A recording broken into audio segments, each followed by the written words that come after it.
Start ಮಾಡ್ಕೊತೀವಿ.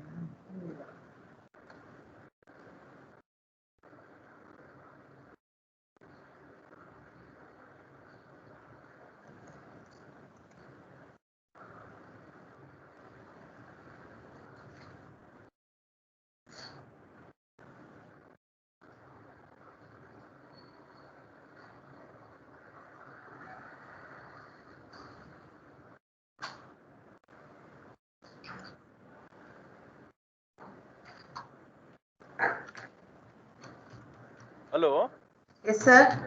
Now is it okay? No, sir. Sir, ಇಲ್ಲಿ ಕೆಳಗಡೆ ಸ್ಲೈಡ್ ಶೋ ಅಂತ ಇದೆಯಲ್ಲ, Resume slide show ಕೊಡಿ sir. ಆಯ್ತು, ಕೊಟ್ಟಾಯ್ತು. Actually, you should click that resume slide show, sir. Actually, it's some settings. Where I should put You that click resume? no, sir. You click some point there. Where you click now, same place you click. ಅದನ್ನೇ click ಮಾಡಿ sir. ಮಾಡಾಯ್ತಲ್ಲ.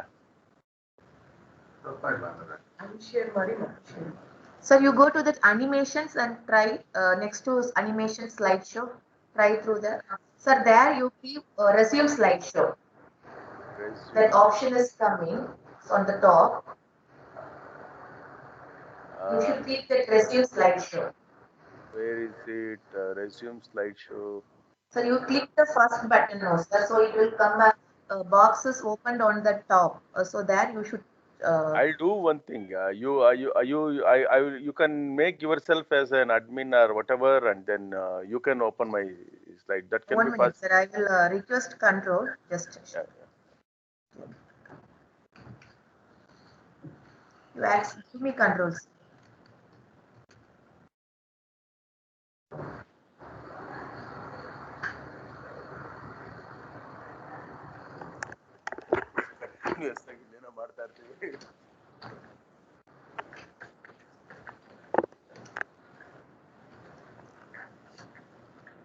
Sir, I have requested for control. Can you just Give control now. Okay. You can request. I'll give. Sorry for delay. Kalsama. Hello. Now you got it? No, sir. Your request control was not accepted. Okay. 1 minute.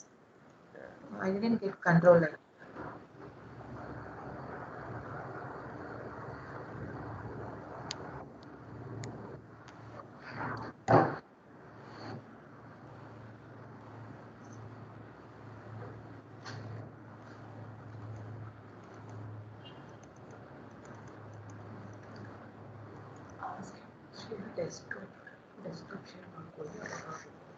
Sir, can you do one thing? You instead of sharing the PPT directly, you share your desktop, and from there you can click the PPT. Sir, otherwise it is clear, sir. You can start with the presentation. Okay. Now it's clear? Yes, sir. Clear, sir. Slides are clear. Now? Yes, sir. Fine. Hello. Slides clear idiyama? Clear ಇದೆ sir. Slides clear ಇದೆ. Presentation model ಇದೆಯಾ? Presentation model ಇಲ್ಲ, but slides are clear. Okay. Sir, now you just click the one more time. You just click the slideshow whether it is coming or not. ಬರ್ಲಿಲ್ಲ? ಬರ್ಲಿಲ್ಲ sir. It's okay, sir. You can continue like this. No. You just wait for 1 minute. I'll try and then I will continue. Okay.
Hello, is it visible?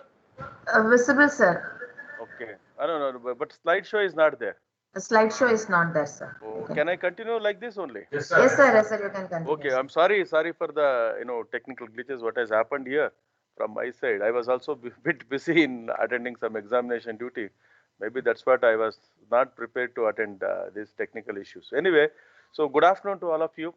Uh, it's indeed a great opportunity to share my thoughts, and basically the FDP is based on bio-innovation, entrepreneurship, patenting. There are a number of issues on which this FDP is all about.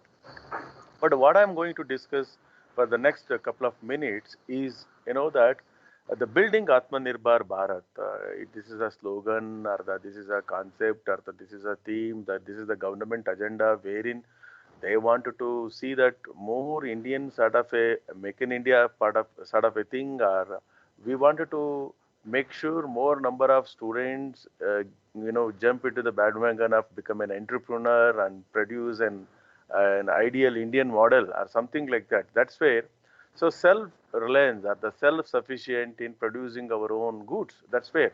So building Atmanirbhar Bharat and role of science and technology.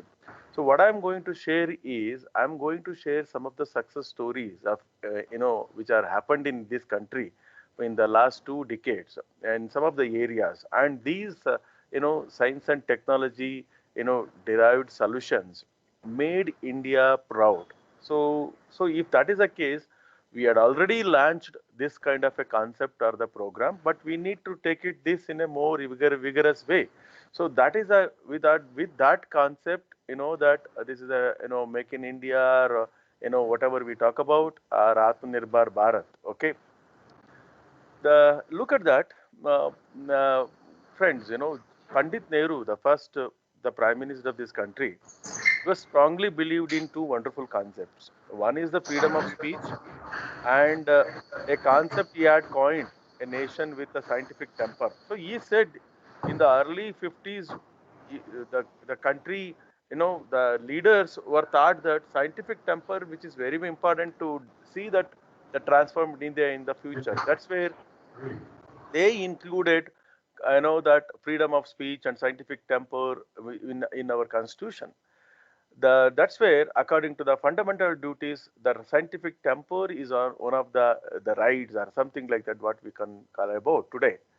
And almost all governments supported self-reliant India or self-sufficient India right from the independence. That's from the 1947. You take any government for that matter, each and every government are able to see some sort of a small way. We can see that we can develop self-reliant India, be it a green revolution, be it a white revolution, or whatever be it a technological revolution, what we are talking about today.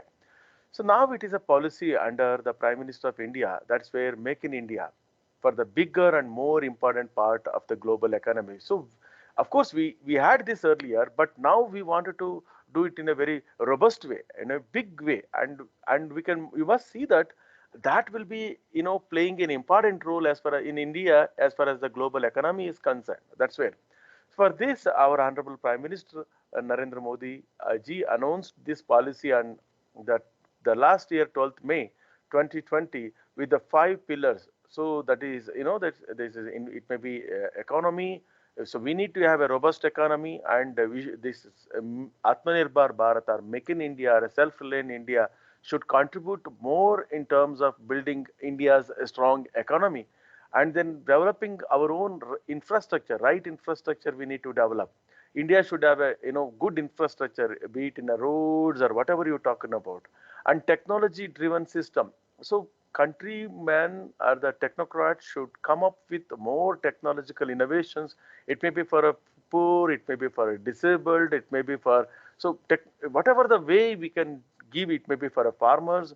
We need to have more and more technological driven solutions we need to provide. That's where the driven system, and are taking an advantage of the demography, give it in geospatial or whatever the kind of the system what we have in India with demographic dividend or something like that. It may be advantageous India. We need to make it as this as an advantageous India. like the coming to the north or the south or the east or the west, whatever the strengths we have. So we need to, take advantage of our Indian culture or the system, and then it's like a demand and supply way. We need to have this in a better way. So like that, the five pillar, Atma Nirbhar Bharat, the self-reliant India or self-sufficient in India was a concept which was introduced by our Honorable Prime Minister in 2020. So if you look at that, the changing context of social challenges this country had. So after independence, between 50s to 60, rather, what I'm talking about, this country had a more, issues, particularly in terms of economic realities. Look at that. We had a food shortage, and this country faced widespread poverty and social inequalities. Of course, some extent we can see to right today also. Low rates of employment, of course, the first generation, look at that. And weak export and trade and the lack of technological culture. This country never had that sort of a culture. We were growing, and it was a seed sown in that 1950s or something like that, and weak industrial enterprises. But friends, what you can understand, some of the science or technology delivered solutions, in the case of food or milk shortages, helped us to overcome these issues, shortages or shortcomings, what we can talk about. But look at that, from 90, of course, by 1990, India became self-sufficient in food grain production. India became, of course, self-sufficient as far as the milk production is concerned, or some of the, pharma areas are concerned. But look at the challenges what we had in 50s to 90 were different from 90s to what we are expecting in 2020 or 2030. So today, the challenges are in terms of environment. Look at that few days back, what has happened in the Himalayan, that the melting of that particular glaciers, something like that. It may be addressed to climatic change or whatever we talk about. Environment, that is an issue now. So clean air, breathing clean air, drinking clean water, and making our soil poisonous free or something like that. Water and inland. See, like India is spending more money on inland security. Then, are we going to provide an affordable human health care to all Indians? These are the areas we need to address now. The climatic changes are the social challenges which are seeking science-derived solutions. So we need to do more and more science and technology, and look at, we need to look at providing solutions to the issues what we are facing right now. And then competitive and world economy and trade impact of fundamentals of scientific solution. This is where, and then, so what is that? The flow of solution science is global and wide reaching. So what I would like to stress with this slide is our challenges in the, immediate independence, period are 50s, 60s to, and then present are different. And if you look at that, some of the important issues, like, so today we talk about there are a number of countries which are rich countries, are developed countries. So we can say some of the countries are poor countries, are underdeveloped countries. But some of the countries are under transitional stages, are they are going to be, powerhouse of the future, world or something like that. And there are some of the countries which may be biodiversity rich countries, however, they are biotechnology or science and technology poor countries, even though natural resources they have, even though right vegetations they have, even though they are rich with biodiversity. But unfortunately, because of lack of science and technology culture or something like that, those countries are still tagged as a poor countries or underdeveloped countries or malnourished, something like that. So if that is the case, you look at that, if you position the developing world or the countries on a global landscape, okay, so how you can, plot. So on the basis of their science and technology capacity against their economic strength, if you plot them, and you can just see there are 4 quadrants here. Okay, in the 4 quadrants, I have placed few countries here. You can just see the right hand side top quadrant. That's where you can just see this is an interesting equilibrium between the countries in these different quadrants. So that's what, okay. So there are countries like USA, Europe, Japan, Korea, which are on the right side top quadrant. So what comes to our mind immediately is these are the countries which are powerful countries, economically powerful, technologically powerful.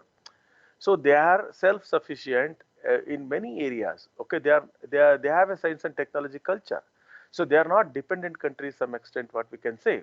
So that's why, and they are economically rich and powerful. So that is what is an intention. There, of course, in some of these countries like take Japan, the natural resources and biodiversity is little when compared to other countries, but still they have overcome with their technological culture and right utilization of the manpower and growth of the manpower. So they become powerful countries. Look at that left hand side, bottom quadrant. That's where I have placed most of the sub-Saharan African countries. So what comes to mind here, and these are all the countries which are biodiversity or the natural resource rich countries, but unfortunately we consider these countries are the poor countries. Still these countries need food, shelter, the potable drinking water, good drinking water. See, healthcare, facilities. Look at that. So still, these are the countries are tagged as a poor countries. The reason is they don't have a science and technology culture. They are the dependent countries probably, and that's why their economy is also very, very low. And we tag them as a poor country. Look at that. It's because of the less technology culture, and because of information about self-reliance or something like that, we consider them these countries are the poor countries. Look at that left hand side, top quadrant, that is oil rich Middle East countries, like it may be Saudi Arabia or whatever we talk about, Excuse some me, of the, sir. yes, Sir, yes. can you just move the slides, sir? The slide is in the first. It is in the first slide. Is it okay? Slides are not ಏನಾಯ್ತು? Slide is not changed, sir. You are still in the first slide, sir. Can you come back? Come to the it is fine now, sir. Now is changing. Yes, sir. It's changed. Okay, now I will do presentation like this only. So this is what is it okay? This slide is visible? Yes, sir. Okay, I will do the presentation like this only. Okay. Okay, sir. Yeah.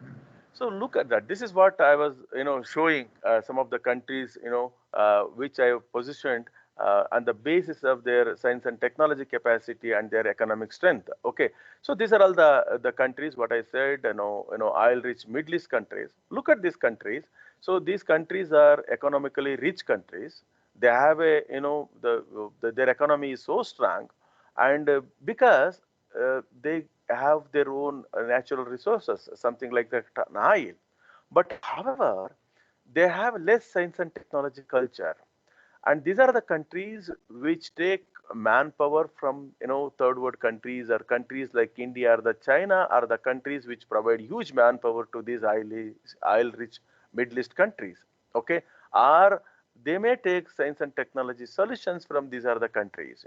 So even though they are rich, but they are dependent countries. What I can say. So very interesting quadrant or a quadrant is, this is a quadrant that is right hand side bottom quadrant. So what is interesting here, I have placed some of the countries like Brazil, Argentina, China, India, etc. Okay, so and these are the countries you can just see. They are competing each other right now, and each country wants to become economic superpower. Take India or China for that matter. They are the countries that they are competing in building the right roads, building their technology superpower. It may be healthcare, it may be an agriculture. So each day they are competing each other as far as to become a technology leader. So they are building their strong economy, and that this is what something interesting we can see, including South Africa. You can see in these countries. But what I suggest, friends, see that the status of developed country tag is not static. So why I say the Korea, which is now in the the top listed country or the economically superpower country or a technologically superpower country list now, the 10-15 years back or 1.5 decades back, this country, Korea, was in this group. That is along with India, China, etc., etc. But because of their Koreans, giving more importance to science and technology, developing their own science and technology, developing their own, sort of nurturing their own people become a right entrepreneurs or a technology technocrats or something like that. So today you can just see it may be a Samsung or LG today. It is an household name in any country for that matter. It's all from Korea. So because of Korea developed their science and technology culture, so they jumped from this group to this group. That's what. So what I suggest is that developing country tag is not starting. It is moving. That's what. The next interesting thing, what I can suggest. So this is what. However, some of these countries are becoming global rich, as far as the research and design and developing centers today. So leading industrial enterprises, you have seen, you have witnessed what has happened in the last one decade. Forget about after the COVID, but it may be in US, Europe, or in most of the leading countries in the world. Physically, they were setting up their R&D centers in countries like India. Of course, the more number of centers, research centers in China than India, or even in Argentina or Brazil. So this was not the case in early 70s or in the early 80s. So huge transformation which took where more companies were set up in third world countries. So the strength of these scientifically advanced or developing countries is to create, suppose if you come to pharma, what Manna was talking about, the creating a cheaper version of generic drugs today, friends. So we need to provide, affordable healthcare to our people. It may be in terms of hospital healthcare system or the pharma, sector. So look at that. When a multinational companies afford an antiretroviral cocktail for an HIV/AIDS patient, that is a drug, for an 1 year's treatment.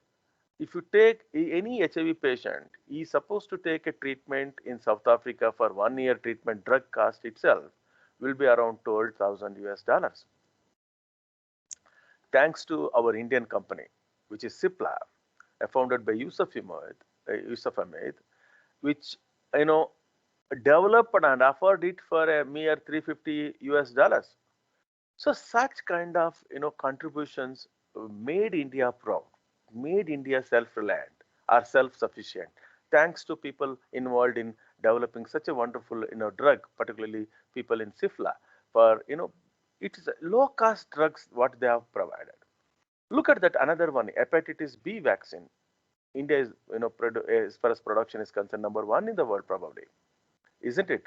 So if any patient in USA, he wanted to take an hepatitis B vaccine, he is supposed to pay not less than 250 to 300 US dollars. It's a minimum is $250 or 200 more than $200. But whereas in case of in India, anyone wants to take a hepatitis B vaccine in the government sector, which has been sold for 60 rupees or 90 rupees or something like that, and then outside it is around 200 rupees. Look at that. Their expenditure is very, very less. The cost-effective drugs India is producing, thanks to the right research which was taken place in pharma sector to produce such a wonderful and useful drugs in a cost-effective manner. And look at that kind of competitions. Indian companies working on a vaccine for COVID, you all know that it has been witnessed to the throughout world. Today, India is supplying COVID-related vaccines to most of the neighboring countries or the countries on request. It may be Bharat Biotech, Serum Institute with the Zydel and Cadila, Panacea Biotech, Indian Immunologicals, are these are all the companies, as far as in the pharma sector is concerned, they are working hard day and night, isn't it, to see some sort of a solutions they can give to any pandemic related issues, or developing a drug on our own is concerned. Thanks to these groups for providing and producing wonderful vaccines for the recent COVID-19. If you look at the revenues, Indian pharmaceutical market is expected to expand at the rate of 23.9. That's an estimated, of course, which has happened. Of course, this is a data, and in 2019 it was 22.58. But what is interesting here, my dear friends, is India exports pharmaceutical products to more than 190 countries. So why it is possible? Because India did more and more research as far as the pharma is concerned. And India gave an opportunity for more pharmacists to do research and develop their own drugs or the vaccines or whatever which is required to a common man as far as the healthcare system is concerned. So that is how. So we can see the self-reliant India, a self-sufficient India, we can, Atma Nirbhar India, we can build. So we need to do more and more science and technology. We need to provide, solutions. If you look at that second important, that's in in the government sector, and this person is Vikram, Sarabhai was the father of Indian space program. Of course, it was started in 1962. But look at that role played by Indian Space Research Organization in India. Of course, it was in 1975, the first satellite which was launched by Aryabhatta, which was launched on USSR base, launch base. The second was also the same case, Bhaskara. But fortunately, you can see that we developed some science and technology culture, and we wanted to become self-reliant as far as launch pad, launching, developing our own launch vehicles are concerned, are making our own India as a launch pad. Look at that, Rohini in 1980, which was indigenously developed and launch vehicle, launched our Rohini satellite. So today, look at that, the more than 320 satellites India has built for more than 33 nations on a commercial basis, isn't it? So this is what. So when it was the case in 1960s or the 70s, India was completely dependent on the USSR or USA or most of the European Space Commission agencies for technology, are looking for this technology related solutions from these countries. But today India is giving a technological solutions to most of the countries. So look at that, what has happened. It was in 1999. So when India had Kargil war, so we requested USA to provide a GPS. Okay, this GPS system, which is very important as far as our people in the border, they can easily trace the enemy or something like that, or they can do better surveillance there. So here, when India asked US to provide during that Kargil war, US denied that. No, no, no, we cannot give, because maybe their policy, internal policy, India was not, provided GPS services. Look at what has happened, friends. In 2020, India is its own GPS system, which is, recognized by International Maritime Organization, IMO, and it is better than GPS in terms of accuracy what US has produced, our, GPS. So, that's what I can say. India's answer to GPS system, America. That's where Navik. Navik is developed by our people. On November 11th, India became the fourth country in the world to have its independent regional navigation satellite system, recognized by IMO as part of the worldwide, radio navigation system. So navigation with Indian constellation, whatever Navik, what we call it as, will be India's equivalent to USA's GPS, and it is better than USA's GPS. The recognition is only for four countries, as in China, Russia, USA, and India is the fourth country. So when we wanted to see, so these are the hiccups India has, that we wanted to convert this weakness into our strongest point by developing, by doing our own science and technology. That's what. And so look at that. So the kind of contribution the ISRO, maybe Chandrayaan to Shukrayaan, what they are planning, Mangalayaan. So, but look at the annual budget of ISRO is hardly 1.9 billion US dollars. Okay, it was in 2019, and of course, it is 2020. It was around 13,000 US crores. But one company, an American companies, an annual budget, that is under GM's annual budget is more than 9 billion US dollars. The pride of India's ISRO's annual budget is 1.9 billion, whereas one company's annual budget in America is around more than 9 billion. So, in spite of this, look at the kind of achievements and success ISRO has, gave to this country. Today we talk about connectivity revolution. Today we talking about, in the early 2000, we used to talk about missed call revolution. So now missed call revolution to a huge connectivity revolution, where one is able to reach the unreached. It may be in the distant villages or the valleys or hilly areas. Look at that kind of connectivity revolution this India has now. And just as there was a green revolution we talk about, this is a connectivity revolution, bringing the vast nation together. The primary, it may be primary education, secondary education. Look at that last 1 year online classes issues. It may be tertiary education is reaching fast masses through the use of distance learning devices as well as remote access to diverse educational resources. Coming to the third success story, so that because of our self-reliant, India's concept, our Atmanirbhar concept, so ISRO developed their own science and technology. That's how today ISRO is one of the world leaders, one of the fourth or third world leader as far as the space research is concerned. Thanks to ISRO, thanks to the scientists who involved in the ISRO. Look at that, the third important area where India concentrated in the early 70s and the 80s. So when India got independent, their population was mere, 33 or 34 crores or something like that. It was, and the India period, particularly after the World War, second, 43 to 44, during that period, this country witnessed around 4 lakh deaths. It is all because of the malnutrition and hunger world, food, lack of food. And there are number of observations. It is all because of the policy failure, the war. Look at that number of pictures, the kind of the child who are looking for the day food or a one half meal. Look at that, a starving child picture here. So that was the case in 1943 or the 44. Hello? Okay.